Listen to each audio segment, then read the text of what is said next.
بسم اللہ الرحمن الرحیم۔ السلام علیکم بہن بھائیوں، بیٹر بیٹیوں، ویلکم ٹو مائی چینل۔ آج کی ویڈیو کا عنوان ہے کہ اپنے مریضوں کا علاج صدقہ سے بھی کر سکتے ہیں۔ اس کا نام ڈاکٹر عیسیٰ مرزوقی تھا۔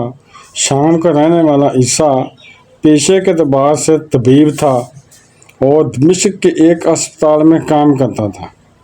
اچانک اس کی طبیعت خراب ہو گئی اور اس کو ہسپتال میں داخل کروا دیا گیا۔ چیک اپ کے دوران معلوم ہوا کہ اسے کینسر کا موذی مرض لاحق ہو چکا ہے۔ اس کے ساتھی ڈاکٹروں نے علاج شروع کیا۔ ڈاکٹروں کی ایک ٹیم نے اس کیس پر پوری توجہ دی۔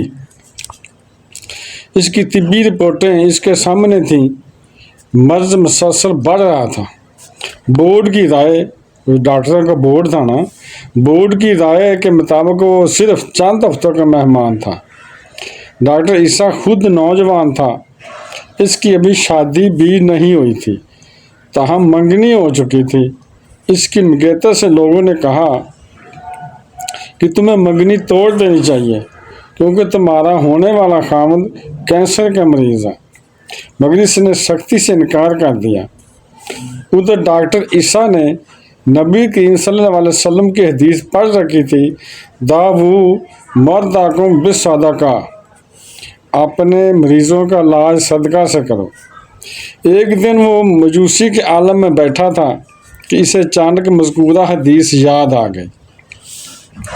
وہ اس کے الفاظ پر غور کرتا رہا، سوچتا رہا، پھر اچانک اس نے سر ہلایا اور بول اٹھا کہ یہ حدیث صحیح ہے۔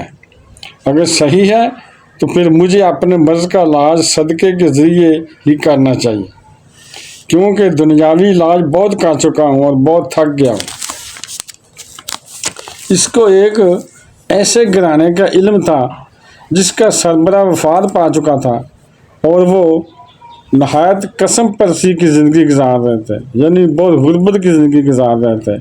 بیماری کے دوران اس کی جمع پونجی بھی خرچ ہو چکی تھی، تاہم جو معمولی رقم موجود تھی اس نے اپنے ایک قریبی دوست کی وساطت سے اس گھرانے کو انحصار کر دی۔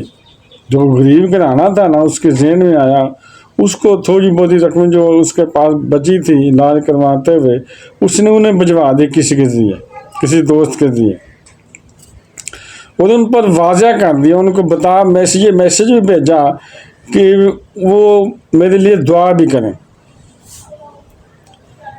چنانچہ اللہ تعالیٰ کے رسول صلی اللہ علیہ وسلم کی حدیث سچ ثابت ہوئی اور بتدریج وہ تندرست ہو گیا، یعنی آہستہ آہستہ اس کی صحت اچھی ہوتی گئی، بالکل ٹھیک ہو گیا۔ ایک دن وہ ڈاکٹروں کے بورڈ کے سامنے دوبارہ پیش ہوا۔ اس کے علاج پر مامور ڈاکٹر جو تھے، جو بورڈ کے ڈاکٹر تھے، وہ حیران رہ گئے، پریشان ہو گئے کہ اس کی رپورٹیں اس کی مکمل صحت یابی کا علاج کر رہی تھیں۔ اس نے بورڈ کو بتایا کہ میں نے رسول اللہ صلی اللہ علیہ وسلم کی ہدایت کے مطابق علاج کیا ہے، وہ اب مکمل طور پر تندرست ہو چکا۔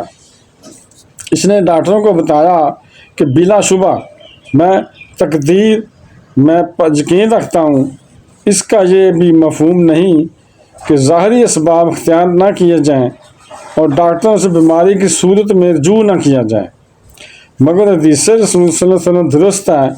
بلا شبہ ایک ایسی ذات موجود ہے جو بغیر کسی دوا کے بھی بیماروں کو صحت عطا کر سکتی ہے۔ یہ واقعہ عربی ہفتہ روزہ المسلمون سے لیا گیا ہے، جو اس کے شمارہ نمبر 181 میں شائع ہوا ہے۔ واضح رہے کہ یہ ہفتہ روزہ لندن سے شائع ہوتا تھا اور اب کافی عرصے سے بند ہو چکا ہے۔ بہن بھائیو، بیٹر بیٹیوں، اگر آپ کو یہ ویڈیو اچھی لگی ہے تو صدقہ جاریہ سمجھ کر آگے شیئر کر دیں، اور اگر ابھی تک آپ میرے چینل کو سبسکرائب نہیں کیا تو لازمی کر لیں اور بیل کو دبا کر آل پر کلک کر دیں تاکہ میری آنے والی اچھی سے اچھی ویڈیوز آپ کو ملتی رہیں۔ چلو ملتے ہیں نیکسٹ ویڈیو میں۔ السلام علیکم، خدا حافظ۔